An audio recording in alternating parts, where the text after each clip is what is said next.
Coins എന്ന് പറയുന്നത് ഈ ചേര, ചോള, പാണ്ഡ്യ, പിന്നെ അങ്ങനെ നാട്ടുരാജ്യങ്ങളുടെ എല്ലാം കോയിൻസ് ഉണ്ട്. പിന്നെ ബ്രിട്ടീഷ് ഇന്ത്യയുടെ കാലണ, അരയണ, ഒരണ, രണ്ടണ, 1/4 രൂപ, അര രൂപ, 1 രൂപ കോയിൻസ്. പിന്നെ തിരുവിതാംകൂറിൻ്റെ ചക്രം, അരച്ചക്രം, 1/4 ചക്രം, കൊച്ചുകാശ്, വെള്ളിച്ചക്രം, ഇങ്ങനെയുള്ള തിരുവിതാംകൂർ നാണയങ്ങൾ. പിന്നെ എല്ലാ നാട്ടുരാജ്യങ്ങളുടെ നാണയങ്ങളുണ്ട്.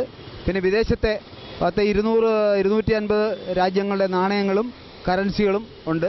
പിന്നെ പഴയ കാലത്തെ നമ്മുടെ ഇന്ത്യയുടെ 1 രൂപ, 2 രൂപ, 5 രൂപ, 10 രൂപ, 20 രൂപ, 50 രൂപ നോട്ടുകൾ. പിന്നെ നമ്മുടെ ഗവൺമെൻറ് ഇറക്കിയിട്ടുള്ള 10 രൂപ നാണയം, 20 രൂപ നാണയം, 60 രൂപ നാണയങ്ങൾ, 100 രൂപ നാണയങ്ങൾ, 150 രൂപ നാണയം, 1000 രൂപ നാണയം. ഇതെല്ലാം നമുക്കിവിടെ പ്രദർശനത്തിന് ഉണ്ട്.